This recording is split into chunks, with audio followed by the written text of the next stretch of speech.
Hello, welcome to our last live Q&A event of 2024. Thanks so much for joining us here. Let us know in the comments where you're coming from. It is very cold in Toronto. It is one of those like deceptively sunny, clear, freezing days. Is it nicer where you are, Sarah? It's a little bit overcast today.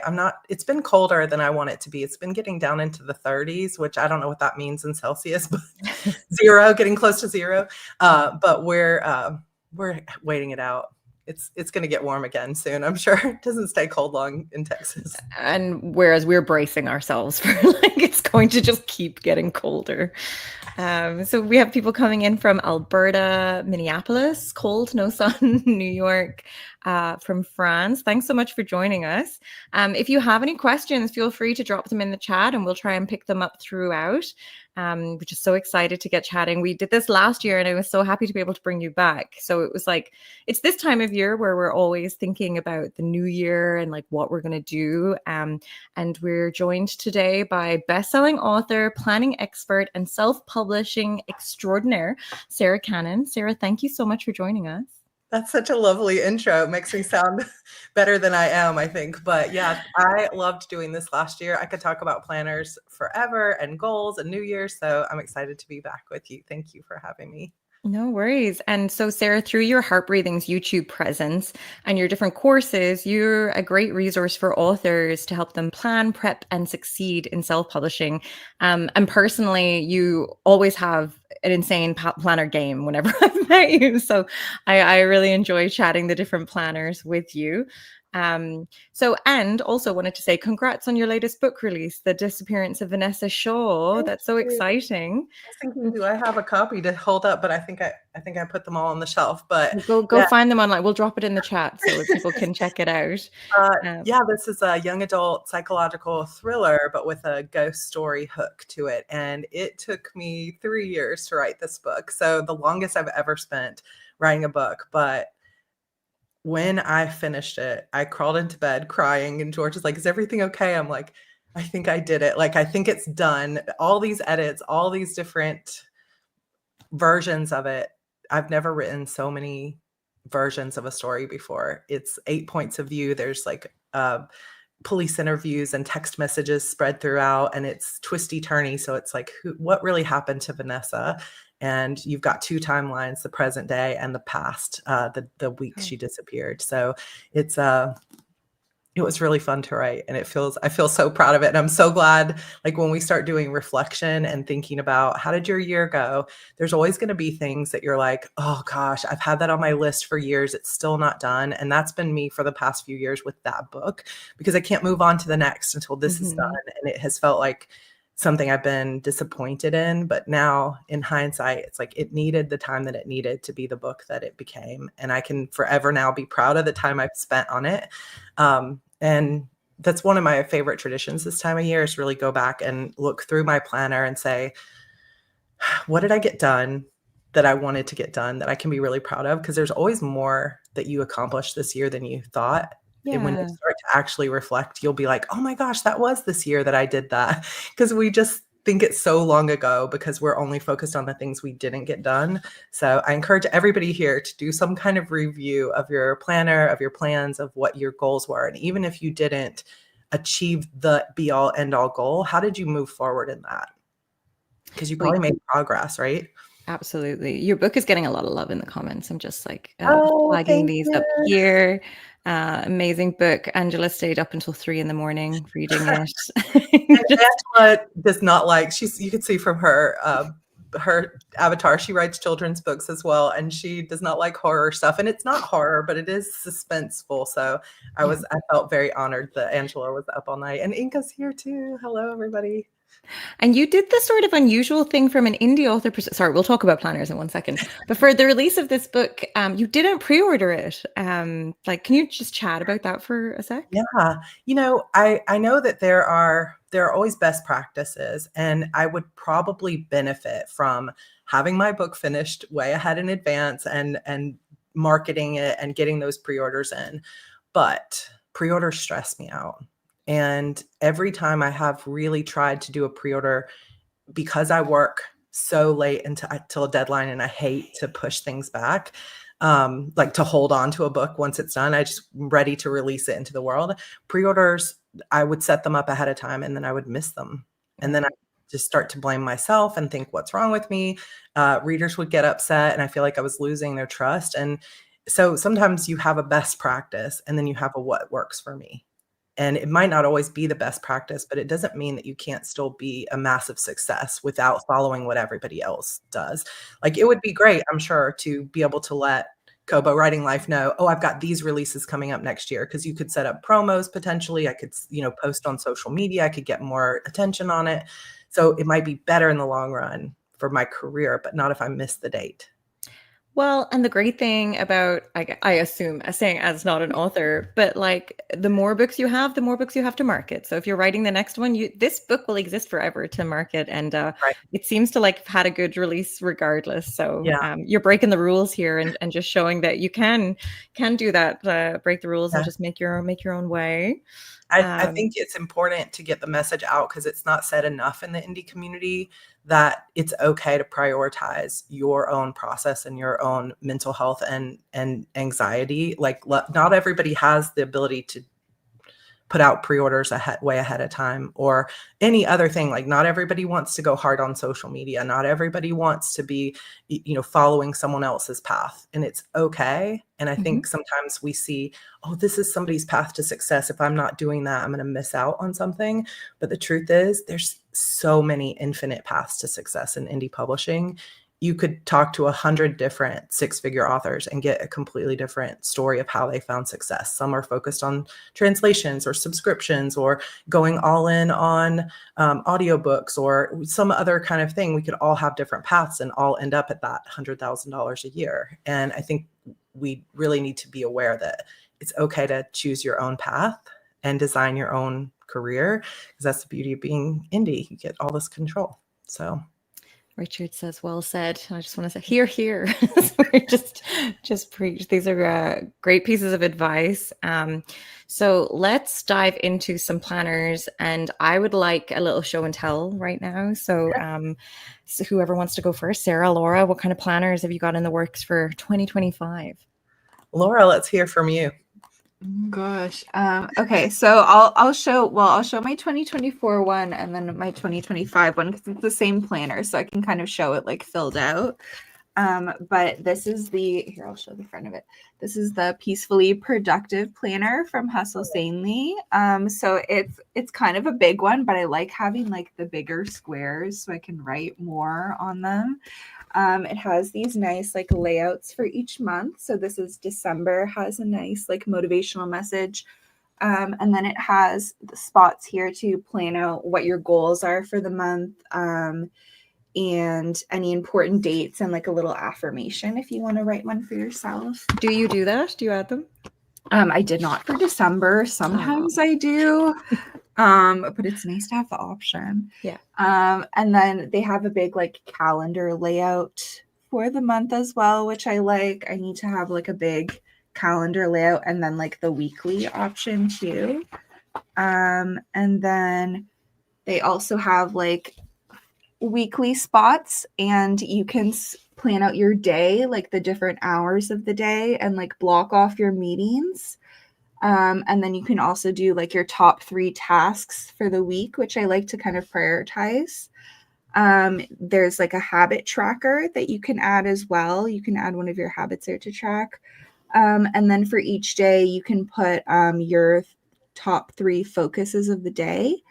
And how you're going to, if you want, you can plan out like how you're going to exercise, or like a kind thing you do for yourself, that kind of thing. The exercise would be blank for me most of the time. It's like, it is mostly blank for me too. Look, planners can be aspirational too. That's fine. Yes, exactly. Either that spot is like looking at you and judging you, or it's inspiring you. One of the Sometimes I just don't even get to that spot to fill out.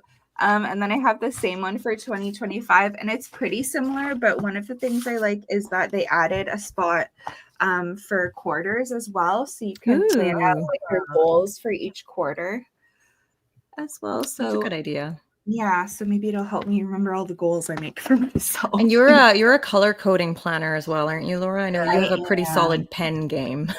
Yes, I am a color coding person. So I have my markers here. I have I think it's the zebra midliner highlighters that I like.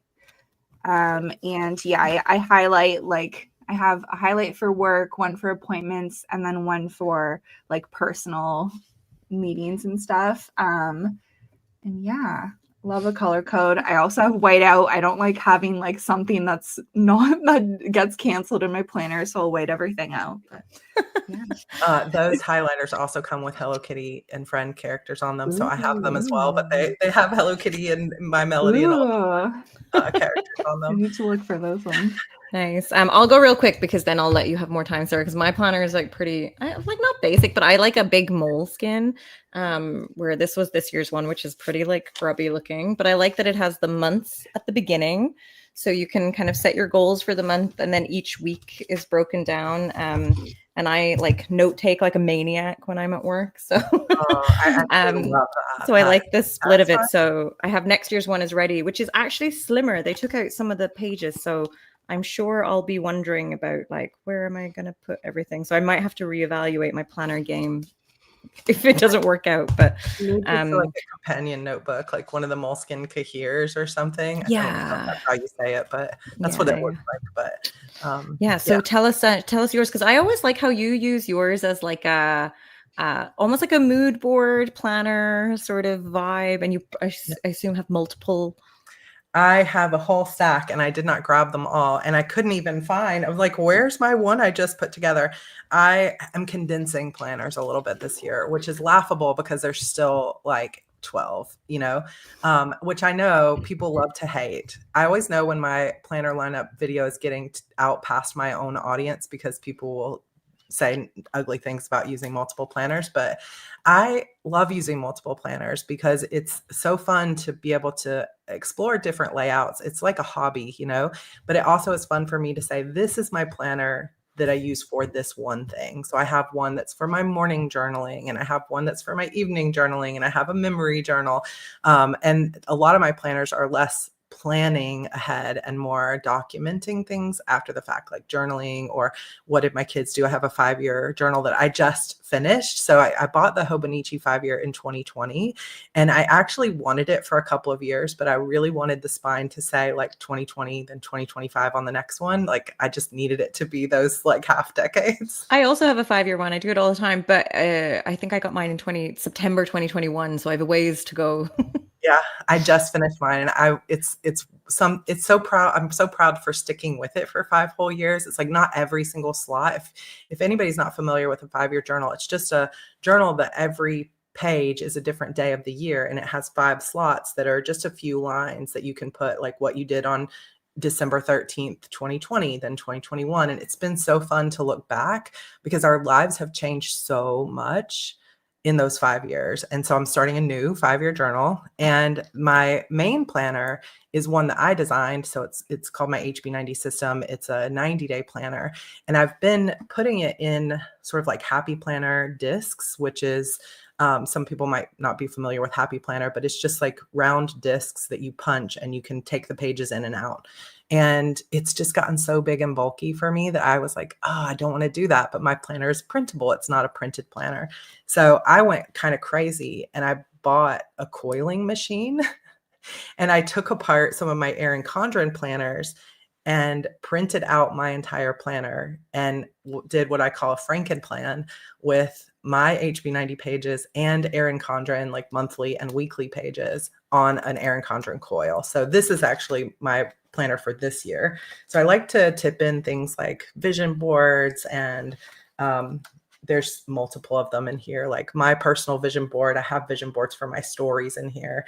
And I like to, like you, Tara, I like to have places where I can leave a lot of notes for myself. And I know you can't really see that super well, but like putting in stickers and taking a lot of notes. So I need a planner that has space for that. So I kind of customized my own. And it took me, I think, like 4 hours to create that planner, and it's only for the first 90 days because it's this big. But That's only 90 days? This Good one Lord. is 6 months. Oh, thank you, Kim. She watched my video. For now, my own combo disc system works. I was adding vision pages too. Yeah, I think it's fun to think about. Do you want a planner that you can pull pages in and out? Like Laura, I think yours is that like an O-ring binding? Yeah, I think there's like Oh, yours is a coil. So yours is a Yeah. coil like this one. So Yeah. you can tip things in Mhm. by either pasting pages in, or you can kind of cut a bunch of little holes and kind of tip it in, but that takes a lot of time. But with the disc system, if you have the hole punch, you can print and use your own pages and mix them in with printed pages and all that stuff. And for a long time, I used an A5 planner that had the 6 rings or whatever. And I loved that because you could customize it every season and like change the pockets out and everything else. But I kind of had a awakening moment for myself this year because I'm getting so busy, and the older my kids get, the busier they get. And I want to be there for them. I want to go to all the soccer games and everything else. And I just don't have as much time for planning. And I want to make more time for reading in 2025. And I think often if we want to talk a little bit about goal setting, a lot of times when we are planning goals for the new year, we're really just thinking about what we want to add. Like, oh, I want to read more. I want to work out more. Sometimes we think about the things we want to stop doing, like bad habits or, other things like that. But a lot of times we're just expecting ourselves to be like a better person. I'm going to wake up January 1st and I'm going to suddenly exercise more. That box on my planner is going to be filled out every day. And I started to realize the reason that it took me as long as it did to finish this book is because I've just got so much other stuff going on that I'm not really making space for my writing, and it's more fitting into the cracks of when I have time. And that's not what I intended when I became a writer, or even when I started a YouTube channel and things like that. So I'm doing a lot of reflection right now. Well, that's why it's so good that's why it's so good to look at like the goals that you had set up at the start of the year, because I think we don't acknowledge the things that we do get done. So even the fact that you put the book, I'm sure there's stuff that was at the start of your 2024 that you've forgotten about. But I think that's a good suggestion as well, to like create realistic goals. Like we always suddenly want to be different people once January comes. We're like, I'm gonna have like 7 more hours in the day to get all these things done that I want. But life's always gonna appear when we least expect it. Yeah, and we can't be productive every minute. It's not realistic. Like we can set up a schedule and be like, oh, I'm going to do all these things. But, I've done that in the past where I've set up like an ideal schedule for myself that's like wake up an hour earlier than I'm currently waking up and work out, do some journaling all before the kids wake up. And like that never happens because I can't just magically wake up a new person. What I really feel like I need to try is what George, my husband, is always saying: stop trying to do 10 things at once and just say, I'm going to wake up 10 minutes earlier and I'm going to try to just get on the treadmill for 10 minutes, or I'm just going to try to do a little bit of reading or pick up a devotional or something like that I can do in the morning. And it's just 10 minutes. And then in a few months, try to bring it back to 20 minutes. But I have a hard time with slow progress. I want to move faster. I really feel that. Can you talk a little bit about what features you look for in a good planner, and if you have any specific recommendations that you think might help indie authors? Yeah, what I prefer to do and what I really recommend is, it can be really tempting to look at what planners everyone else is using, or to like go online and watch a video or something like that, and then purchase the planner and then try to figure out how you're going to use it. Like, oh, how am I going to use that box? How am I going to do this? But it can actually be a lot more helpful to sit down with just a blank piece of paper and say, what do I need to track in my planner? And where is it going to travel with me? Is it going to sit on my desk? Because like Laura, you have a big chunky planner that might not be great to like take with you to the coffee shop. Maybe you do, but when you have a stack of like 6. I do, but it's definitely heavy. Yeah. Like my my happy planner that I put in this gorgeous like vegan leather Notique cover, it's so heavy. It's not going in my purse. And if it did, stuff would be falling out of it because it's got like paper clips and stuff in it. So I knew that planner's got to sit on my desk. But if you buy something like that because you saw someone who was using it, and then you realize in your day-to-day life, you actually need to be able to carry it to the office and back and out to the coffee shop, you're going to be disappointed that that's the planner you have. So sit down first and say, how am I going to use this planner? Is it going to travel? Is it going to sit in one spot? Like even thinking about how much real estate it's going to take up on your desk, because if it's one that you have to open all the way, do you have this much space on your desk to actually hold it? Because the great thing about coil planners is you can fold them back and it takes up less footprint on your desk. So just simple logistics like that can actually help you choose the size and type of planner. And then be thinking, do I want a planner that is going to have everything in it? So for writers, am I going to put all my promotions, my writing goals, like my daily writing scenes and stuff? Or is it going to also have my kids' soccer team stuff in it? Like, am I going to put everything in it? Because you might need a planner that has a daily page if you're going to put every single thing that you're doing. And so you might need more than just a monthly view or more than just a certain type of weekly view. And then thinking through the process of, do you want to be able to add pages or not? Do you want something that's just bound and it's set the way it is? Or do you want something that has more flexibility of being able to take pages in and out? On my YouTube channel at Heart Breathings, it's kind of older, but I do have a playlist on there called Planner 101.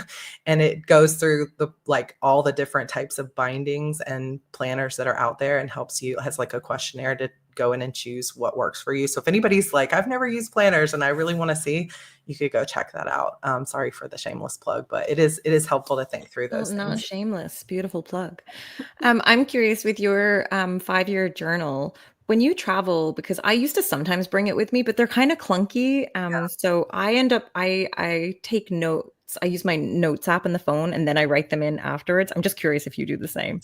I don't. I just leave them blank. I will just go in and I'll just put New Orleans or whatever, because I am never organized enough digitally to put notes in anywhere. Sometimes if I remember, like Tara, you and I had a great lunch at Romance Author Mastermind this year. So I might go in and say, lunch with Tara was so nice. So I remember that we had that time together, but I'm just not putting anything else specific into it because I just forget. So as you're thumbing through, there will be, usually you can tell on the holidays. So I was telling you guys, and backstage, we always go to Gaylord Texan as a family tradition. It's if you guys have never been to a Gaylord hotel, they're incredible because it's like an atrium with trees inside and like a river flowing inside. And in Texas, it's got a big like replica of the Alamo and everything. But in the convention center, they do snow tubing, and they're going to have a big ice sculpture of all the Rudolph the Red-Nosed Reindeer stuff this year.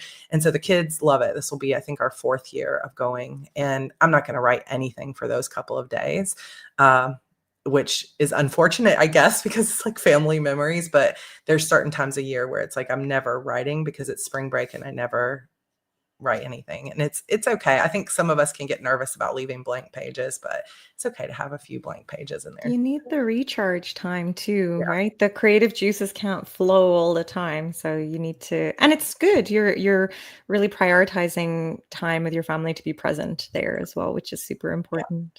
Yeah. It's hard for me to unplug like that. I don't do it very often, but it always feels so good to have done it. And thanks for mentioning the Planner 101. I made a note for myself to go back and look at it later. You might be surprised because sometimes people are just like, oh, it's the thing I've always used. And then you start to realize there's other systems that might really work for me. Something else, I wish I should have prepared better, but I know we have a lot of Hearties in the audience because I saw a lot of names there. I can't see the comments myself back here, but they all know. But I set up, it's not really a planner, but there's a B6 Stalogy notebook that is just a B6 notebook that is perfect bound. And I set it up now for the books that I'm writing. And that inside that, I put a lot of images and all my world building notes and just a lot of fun brainstorming and things like that. And I was telling you ladies before, like now I have this amazing Kobo Libra color e-reader, and it's got the pen and it's colorful. So I might start switching some of my book notes to this because it's so much more portable. But there's something about like when I'm brainstorming, I really need that experience of writing down what my thoughts are. And the first book I did this with was Vanessa Shaw. And so it's I think at least 2 years worth of my memories of working through the ideas on that book and seeing the way the story had changed. Like, oh, this person's secret. No, it's different. I had an entire character that I deleted from the story. So it's fun to see that history of how the story progressed and evolved over time. So, if you're a writer, you may want to use a companion notebook, but you also might want to use something like a Hobonichi Cousin, which is an A5 planner that's perfect bound, that you have the months, kind of like Tara was saying, her planner, they're all together in the front, then all the weeks are all together, and then it's just a daily page for every day of the year. And that daily page would be a great place to write down all of your writing notes for the, brainstorming and things like that. So I used to use a Cousin, and it's a really, really nice planner. Well, speaking of shameless plugs, this is the Kobo Libra color, which isn't showing much color at all, but this is just like a little note that you can make. And it's very easy to write on and like fill in the different colors. Again, I did not prepare well for this, but we have also some fun journals that the Kobo Originals team did. So there's like a reading journal one that I just opened, and it opens right into like a reading bingo, which I think is super fun, that you can kind of mark down, like if you've read like a movie adaptation, what's your guilty pleasure, things like this. So I haven't found that yet. I'm gonna have to go looking for it. I also love that the pen is magnetic and it just connects right here to the front. Oh yeah, it's so handy. It's so handy. It's like you can put it on the front, you can put it on the side. I just really love it. So I have a confession. I didn't even know it was magnetic. So I'm gonna have to. Clearly, I need to be using my stylus more. We're gonna take it off you. If it wasn't, I'd probably lose it. So I'm glad that it's magnetic because it's always stuck to the side. I think Richard had a comment about like balancing like digital and physical planners. And I think it's sort of a good way. I think somebody else had mentioned as well. I definitely use the Notes app in my phone for a lot of things, but there's just, I like being able to do both, like the paper, writing down the planner and having it in one place, but then also being able to mark up the books and like different annotations. Like, it's a nice balance. I did use for a while, I was using the Samsung Note that had the little pen, like S Pen stuck into the pen or into the phone. And writing on a slick surface like the phone, my handwriting is atrocious and I do not like it. I don't like that experience, but typing into my notes, I probably need to do that more because I think there are a lot of times when I'm out and I'm not capturing ideas that I have. And then I get home and I'm like, oh, what was that? Especially for YouTube videos or for like little snippets of dialogue of my characters. So I don't always have that with me, but I like writing on surfaces like this, like the e-reader stuff, because it's more like paper a little bit, and it's just a little bit easier to write on. So I enjoy it. I have a Samsung tablet too, and I have to put that paper like screen protector on it so it feels like writing on paper, because I cannot write on like a glass surface. It just feels weird. Do you have any other like planner accessories that you recommend or you consider must-haves? I know we talked about our markers already. I saw some people mentioning washi tape in the comments. Why am I not surprised? I'm like, oh, I have nothing around me, but I do actually always have washi tape close by. If anybody's like, I don't know what washi tape is, it's technically like, I think it originated in Japan. It's like paper tape, and it is wonderful because you can basically go in and decorate any page that you have with more color. So you can like line the bottom of the page with a colorful washi tape, and I have it on every single page of my main planner because I just love it so much. And I probably have over 1,000 washi tapes, which maybe I shouldn't admit, but I have a lot of washi tape. It overflows in my house. And do you use it in the same way as like Laura would with her color-coded pens? I do sometimes, yeah, but not like I have these that are thicker, but you can get skinny washi tape, and a lot of times that will just be a plain color. And so I will use it for color coding, especially when I'm writing multiple POV. I'll Right. make sure that if I have a page in my notebook that's all about Harper, it's going to have that purple washi tape at the top, because when I'm looking at a glance, I also will use it. You can kind of see maybe one right here. I don't know if that'll show up, but you can kind of use it to create tabs in your planner too. So you can just take a piece of washi tape and quickly fold it over on itself, and it creates a tab on the page, which can be helpful for color coding too. So I use it for that. And lately, my daughter is 5, and everything that is mine is hers at this point, because she is claiming all of my stuff. And her newest obsession is my washi tape. And so we're going to have to set some boundaries because I'll come in, like, I think actually right now you can see a strip of washi tape on the store back here, because she's actually done the entire handle of the door as well, because she sees me using it, and now she's using all of it too. So, but I mean, when am I going to use 1,000 rolls of washi tape? I just want the variety. I've been collecting it for a very long time. So it's funny. It's an obsession. Yeah. I love that. I'm taking notes for myself for more accessories. One of the other things that I want to chat about is, I guess, as we're getting ready for 2025, how important is it for an author to set goals and start planning? And what kind of trends or changes in the indie industry should authors be aware of as they plan for 2025? Yeah, there's a lot I feel like that's shifting. I feel like we're seeing more shift now than we have in a long time. I am seeing more and more authors, I feel like, diversify a little bit more, going wide and putting the books available everywhere. A lot more authors moving into audio, whether it's AI audio or narrated. I actually have been around since 2010, and I only ever had 3 audiobooks, and it wasn't even my very best-selling series. And so that's something I've been diving into in 2024, as I'm getting my best-selling series done with an amazing narrator named Kylie Stewart. And so we have the very first book just went live on Kobo, and it is in Kobo Plus as well, to listen to over there. So it's fun to get audio. So you got that kind of thing, but so many people are talking about direct sales on their own website, as well as special edition paperbacks and hardcovers and things like that. And so a lot of people are just kind of looking at, how can I diversify? How can I take the one product I have and sell it in as many formats and places as possible? So I think that's becoming more common for indies. So you might want to be thinking about, how can I diversify? Or do I want to shut out the noise of everyone who is diversifying, because I really need to focus on just getting the books out? Because like Tara said, the best marketing tool you really have is your backlist, right? All the books you've already put out and how you're building that continuing on. When it comes to how important is it to plan goals, I mean, you're talking to somebody who's going to tell you 100%. You got to plan some goals, but I also always admit that we're all different. And so you got to just do what works for you and follow your own intuition. And some people just, if they set goals, they're going to rebel against them.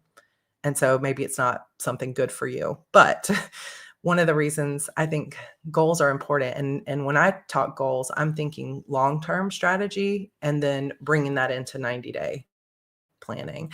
So what I talk about, and actually we're starting a course in just a couple of hours about this, is called game board strategy, because we were talking about the idea of pre-orders. And I always was somebody who would sit down with all my beautiful highlighters. I'm a highlighter person too, Laura.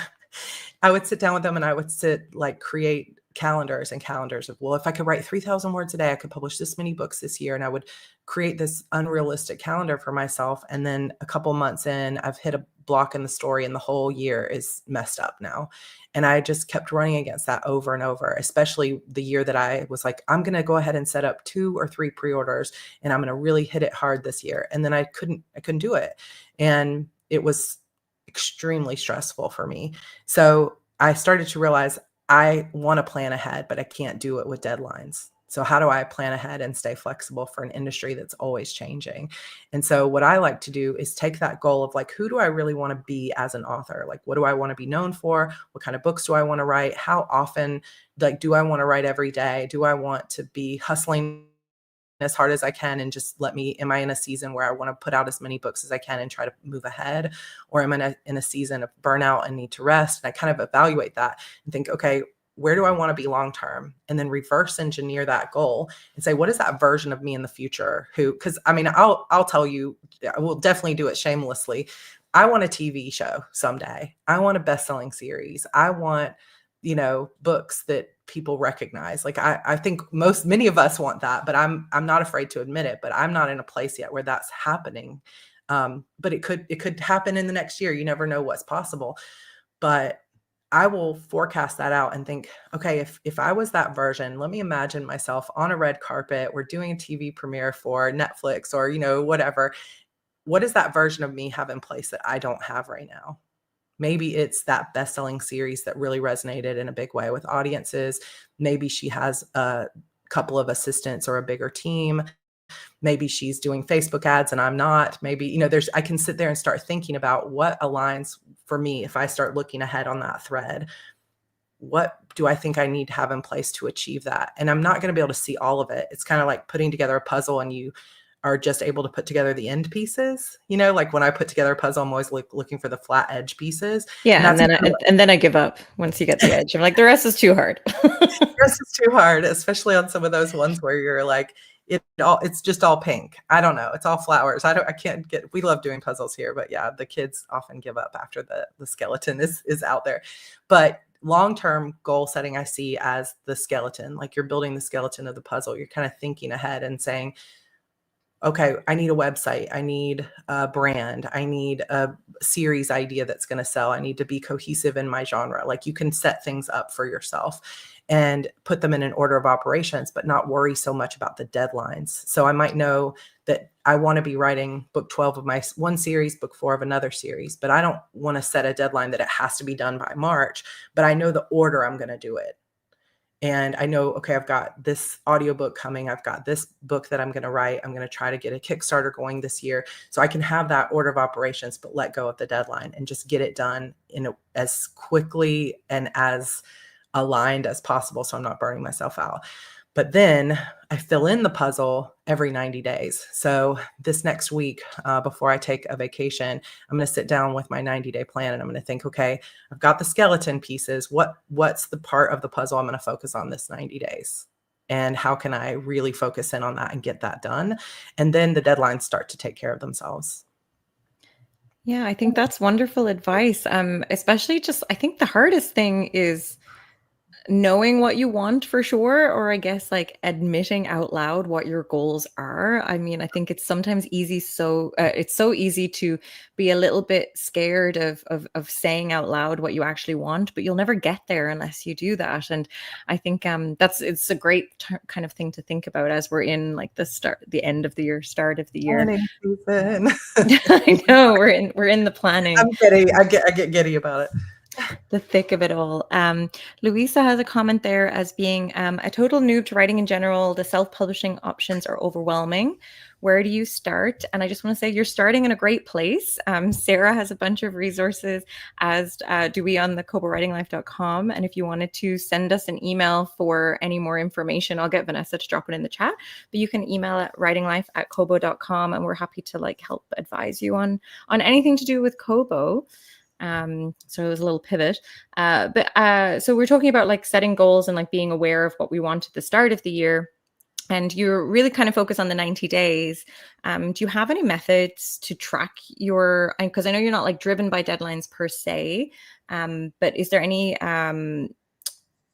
what would be your method advice if you noticed a plan sort of slipping a little bit throughout the year, or how to make sure you're still on track, again, without overwhelming yourself with such a strict deadline? Yeah, it is hard. I think it's all about getting in and identifying, why is this going wrong? Why am I not seeing the results I wanted? Why am I not actually getting this done that I had thought I was going to do?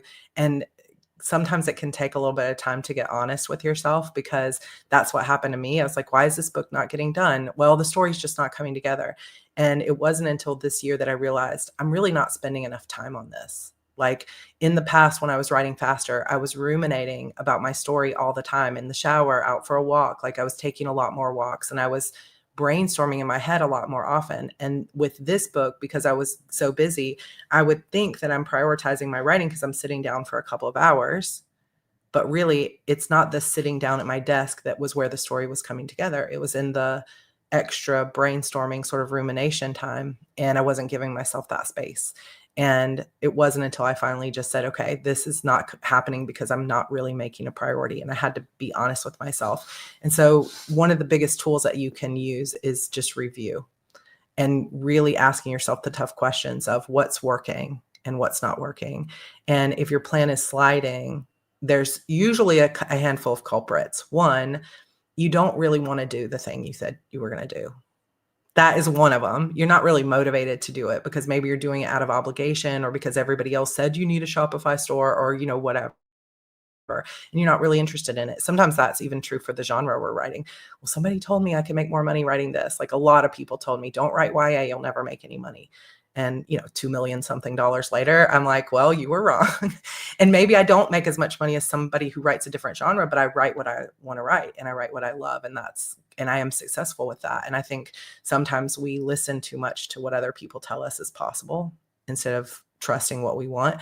But maybe that story's not coming together because it's not the story you want to write. Another possibility is that your plate is just so overloaded and you think that you're able to do it all and you're just not, and you're burned out. And creative minds don't mix well with burnout. It's hard to create from a place of exhaustion. And when you're outpouring to everyone else, whether you're caretaking for a loved one or for little ones, or you have a very demanding full-time job, if you're somebody who's constantly outpouring to other people and you're not finding a way to refill and reset your creative well, it's going to be very difficult to force yourself to write and get that stuff done. And so I think having the courage to be honest with yourself about what's really getting in your way is really, it's a brave thing to do because we have to face the changes we may not want to make. But at the same time, it's the path forward.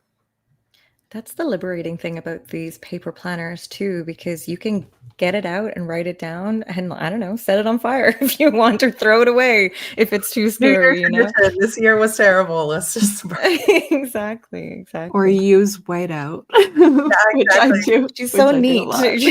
Mine's like scribbles everywhere. We're just so opposite. Like, did I say I was going to write 3 books a year? Whiteout. 1. Whiteout. Yes, achieved. Marked it off. I love it. Yeah. Sarah, you mentioned Shopify and like creating a direct store. There's so many options for authors to make money right now. Do you kind of get overwhelmed at all the different opportunities and feel like a little pressured maybe to jump into something new? I think there's enormous amounts of pressure because, especially if you're in the industry with other authors and you're listening to podcasts like this, it's like they're so great for you because you can learn so much. But at the same time, you can also start to really feel, especially if you've been working hard and you're not really seeing the results you want, or you're just getting started and you aren't sure, like Louisa said, exactly where to start.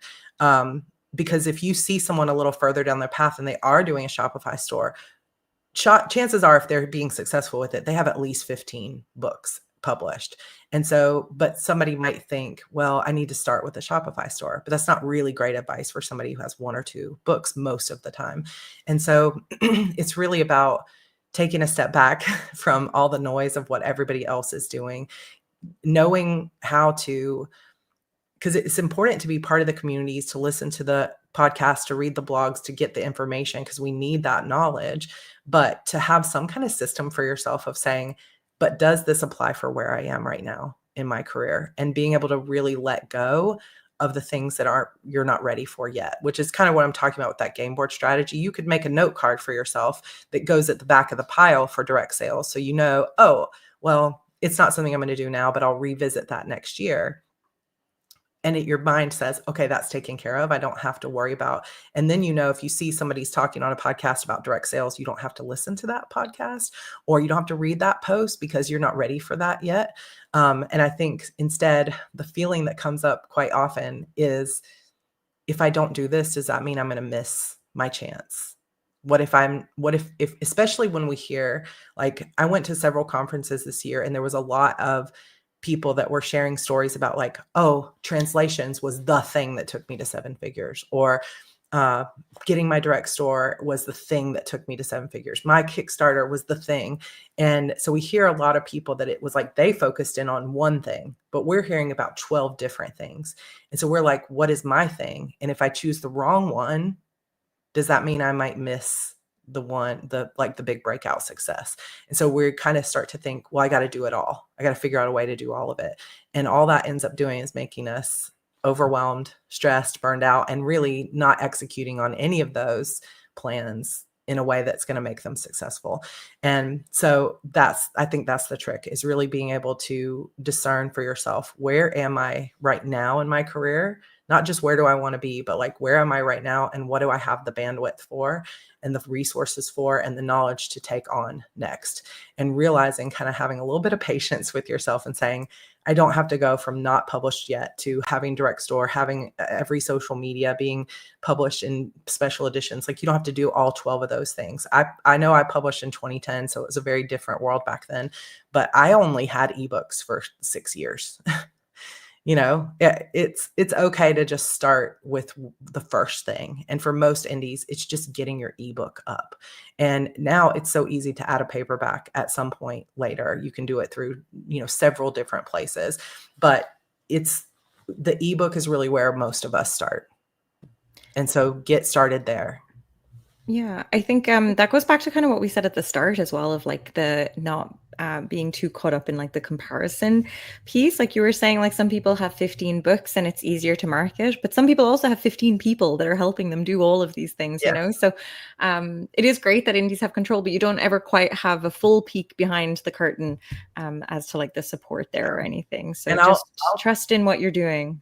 I'll tell you too, like I do know a lot of 6 and 7 figure authors, and behind the scenes, they will tell you, many of them, not everybody, obviously, and it's different, but a lot of them will say, I wish I hadn't worked so hard because I am so completely crispy burned out right now. And I'm having this kind of surgery and this kind of thing. And that, it's a huge sacrifice that we don't see when we see the best-selling flag, and we say, oh, wow, that book's #1 on Kobo or whatever. We don't sit back and say, what did they have to do to get this big career or all these followers or everything else? All of it takes work. Mm-hmm. And it's okay to not work yourself to death. Like Absolutely. You can build one small step at a time. And, I'm a firm believer that you can't miss out on the thing that was meant for you, because it's your own intuition when you really focus on what's going to be the most fun for me. Like most of the people that you talk to that say like, oh, wow, it was translations that made all the difference. They did translations because there was some part of them that was really interested in seeing their book in French or whatever. And they're just following their intuition. But like any one of those paths might work for you. It's just choose the one that seems the most interesting and fun and aligned with who you are right now. And it's not going to lead you wrong. I truly have faith in that. So let's talk a little bit about like maybe a moment of intuition on your side. Like, do you have an example of like a milestone that you've achieved where the planning process has really helped it? I guess maybe the release of the book is the big one, but. Yeah, I got to think now, like what would be a really good example of this. But, I think if I really go back to just this year alone, like I have at this point, as of today, when we start this course, I will have run 8 different courses this year. And doing that, putting out planners, releasing a book, raising 2 kids. I had my highest income day this year and my highest income month. And none of that would have been possible without the planning process. And even then, with all that, like I can be really proud of what I've achieved this year. I feel like this is one of my better years in terms of following through on my plans. But even with that, there's still things that fell through the crack. And so I don't think there's any milestone I've ever hit in my career that I haven't gotten to with a little bit of forward planning. But that's just my personality, not to say that everybody needs that, because some people, like I said, are real rebels when it comes to planning. Give them a plan and they're going to do the exact opposite. So it's just really about knowing yourself. But for me, I am very futuristic when I think about what I want. And so for me, if I can cast, like right now I'm doing a lot of future casting for myself, thinking about 2025 and what do I want to envision for myself at the end of this next year. And I know it won't all come true, but it's amazing how much of it does, just because when you focus in on what you want, it's so much easier to see, do I want to do this or not? Because it either aligns with that plan or it doesn't. It's either on the road. It's kind of, I liken it to a GPS system. It's like you put your destination in the GPS and it tells you whether to go right or left or turn here. And there's going to be detours along the way, but it's an easy way to look at, okay, somebody said I should do this. There's all these different options. Which one seems like it's most aligned with where I want to go by the end of this year? And it can help you just be a lens through which to make a decision about your next path. And I find it super helpful. That's a really great way of putting it. Yeah, I think a lot of authors get caught up in trying to mimic what other people are doing exactly. And I think, yeah, it's so important to kind of look at that full map and try and figure out what route works best for you. So that's a great point. It's a interesting balancing act as an indie, because it's like we really do need to know what's working for other people. And so we are always kind of looking around, okay, what's the new thing that's working for people? What kind of marketing is working right now? What are the tropes readers are responding to most? What kind of covers are grabbing attention? How are people marketing? And so we can fill our brain to the fullest with all that information. It is valuable, but it's also dangerous because it can limit our own contact with our intuition that says you should try this. And this may be woo for some people, but I personally like to spend some time in meditation every day, like in the mornings and with my journal, because I know that I'm going to get bombarded with everybody else's advice. And sometimes that can give me a hit of intuition or something that I'm like, oh, I do want to try that. Let me write that down. But connecting with myself without the noise at least once a day is really, really helpful for making me able to hear my inner voice that says, this isn't right for you. Yeah, that's a great point. And maybe something that you could put in like the time for yourself portion of the planner. Is one of the things that we wanted to talk about was the rough draft challenge that you launched this year. Yay. Can you tell us a little bit about that and how it went? Kind of a accidental launching of a thing. So yeah, I've been really active with, November Writing Challenge, NaNoWriMo, and I have loved it, but sometimes there comes a point where the organization is more difficult to support, not necessarily because of any one thing, but just because it's like the drama gets louder than the point of the event. And so I thought, well, let's just create something here that we can make more accessible to everybody, because 50,000 words in a month is really hard for a lot of people. And it can lead to burnout, and it can lead to words that you never edit because I put everything into it. And it can lead to a lot of feelings of failure, dare I say that word, because it's like, oh, I only wrote 30,000 words this month. I'm such a failure. And it's like, what? You wrote 30,000 words in a month? That's amazing, right? Especially if the most you've ever done before is 5,000, but it's hard to give yourself that credit. So I thought if we could redesign a challenge that we could do any time of the year and not just November, which is so hard in terms of planning for a lot of people because of holidays and other things like that. What would that look like? And it really caught on. Like a lot of people, I think, really enjoyed it. And we kind of quickly threw up a website and created a challenge where you basically, if you want to just commit to 10,000 words, you get like emerald level, 25,000 is sapphire level, 50,000 is ruby level. We also did a create your own challenge where it's like, if you are someone who's crocheting and you're not writing, you can join in and say, I want to, crochet this particular item by the end of the month. Or if you want to work on edits, you could say, I want to edit 10 chapters. Or if you want to focus on the time spent, but not the output, like I'm going to commit to 30 minutes a day, you could create that challenge however you wanted. And I think that I think for a lot of people, it was really helpful to have the pressure of 50,000 words taken off their back and to say, oh, look, I'm still successful if I can do 10. And I think that felt good for some people. But I do think there were also some people, oh, look at this cat. Yeah, people went way over the 50,000, which is Yeah. amazing. So it really goes to show about like setting your own goals. Yeah. And Inca did 100K. Yeah. That's so awesome. Yeah, it's something about like giving yourself the freedom to Right. enjoy the writing and to have that community aspect of it. Now, for me personally, it was a spectacular failure. I like to do daily vlogs. So I was calling it the Rough Draft Diaries, and it was awful because I got pneumonia. I was traveling. It was the worst. So, but what I love about this, we're going to do it again in April. And really what George and I are working on is creating the website so that people can use it any month they want. So you could have your own Rough Draft challenge every single month. I wanted 30K and got well over it. Yay, KL, so good.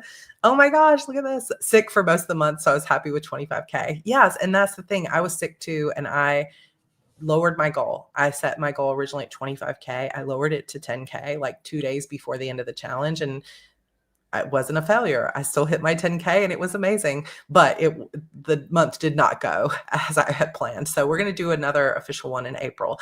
Okay. I was going to ask you in the next one. So April will be the next challenge. April. Awesome. So I think maybe we'll play along as well. I've attempted and failed Nano a couple of times. So maybe this will be the piece that engages the Kobo side of we have a lot of writers that work at Kobo. Oh my gosh, Kobo Writing Life does the Rough Draft Challenge. I love it. That would be so fun. That would be so fun. We can do another podcast, or you guys can come on Heart Breathing so we can talk about what everybody's working on. That would be super fun. I'd love that. Especially, I mean, this is very inspiring. There's like people just editing 30K with the Rough Draft Challenge as well. So. Oh, I love that there's so many Hearties here. This is fun. So as we're winding down, thank you. I feel like we could chat planners and like indie publishing trends forever. And you're always just so wonderful to talk to. But as we're winding down, we just want to know, so what's on your plans for next year, dare I ask? But also, where can people find you online to learn more? Yeah, so next year is going to be fun. I'm going to Australia. That is going to be amazing. I'm speaking at the Romance Writers of Australia conference. And so I will be in Australia. I'm going to try to make it over to New Zealand to visit some friends too. So that is happening later in the year in August. So I'm looking forward to that already. And I've only so far signed up for one conference. I did maybe 8 conferences this year, and it was too much. So I've signed up for the Future of Publishing Mastermind and the Writer NBA Con. And I haven't even officially announced it, but I'm going to be doing an official Hardy's Con at that event. So more news coming soon for anybody. I'll officially announce it next week. But there will be one day of that conference that is going to be a full day workshop for goal setting for authors on that day. So New Orleans, that's going to be super fun. And it's coming up fast in March. So those are kind of my 2 big travel moments. And then, I want to write more. And I just recently started membership on YouTube, which is kind of like people talk about starting a Patreon or subscription for their author. Like some people are using Ream, some people use Patreon, some people are building it on their own site. And I decided to build it on YouTube, and it's called the Broken Chapter Society. And we have already over 700 members. And so I want to read some of my stories live on YouTube and then publish them wide once they're finished. And they'll be coming out in a podcast version on Spotify and on YouTube. And so that's a whole new project. And then I'll have an audiobook release every month next year. So lots of fun plans with that. And I am going to continue to teach my self-publishing course, which is called Publish and Thrive. So that will open for enrollment in January. And it's going to be a busy year, but I'm hoping that as I look forward, I have some things in place and some more ideas for how to get more support and how to create that space for my writing. So I'm hoping it's going to be one of the best years yet. That's my hope. I'm going to claim it and then knock on wood. Yeah, I was going to say, I have no doubt it will be. You have to put that out there in the universe, right? I'm feeling like some things have really come into clarity this year. And so I'm really, really looking forward to implementing some of that next year and focusing on balance of the different things that I like, because I'm multi-passionate. So, but if anything I have said has resonated with you and you are not following me on YouTube, I have 2 different YouTube accounts. So one is at Heart Breathing. So I had this quote tattooed on my body when I was my 40th birthday that says, "Fill your paper with your breathing, with the breathings of your heart." And so when I started a YouTube channel, I was like, I'm going to call it Heart Breathings, because it's really all about writing the books that you love and taking care of yourself as you do it. And that's really what that whole channel is about. But we do a lot of planner stuff over there. So come join us if you want to join us there. And then I also have my Sarra Cannon channel, which is SarraCannon. And we do a Friday coffee chat every week. And that's where my membership is. So if you didn't get enough of me yet, I will also be live over there today at 4 p.m. Eastern. And pretty much every Friday we have such an amazing community. It's just really coffee chat. We talk about everything, a lot of Q&As and just kind of randomly talking. But if you're interested in my books, my name is Sarra Cannon, and I write mostly young adult portal fantasy, contemporary fantasy books. And the first book in my series, actually the first 3 are free. So you can look for the Beautiful Demons box set, or they're all in Kobo Plus. Amazing. Oh, we just spoke over each other. No. Misplanned. Thanks so much for joining us, everyone. If you're curious about Kobo Writing Life at all, you can always go to kobo.com/writinglife to learn more about it. Subscribe to our YouTube. We have lots of good stuff. Laura's a great host on our podcast that goes out regularly. And we're going to be moving to weekly podcasting in next year. So that's our big plan, I think. Laura, is there anything that I missed or anything that you are taking away for your planning next year? No, I think we covered everything. And Vanessa linked to everything in the chat, all the YouTube channels and the website and everything, so everyone can check it out. And yeah, I'm excited to go explore some washi tape now. Do I need to buy some? I don't own any. I need some, I guess, right? I mean, everyone needs washi tape. It's a joy maker. It just a flash of your personality on the page. I love it. Oh, nice. Well, Sarah, thank you so much. Always enjoy chatting with you. This was awesome. Same. Okay. I love this. Thank you so much for having me. We do need to make this every year. We'll bring our planners and chat. Yes. My favorite So tradition. fun. Yeah. No, it's officially a tradition if we've done it for the 2nd year in a row. Yes. So, I love it. Thank you so much. All right. Thanks, everyone. Goodbye. Bye.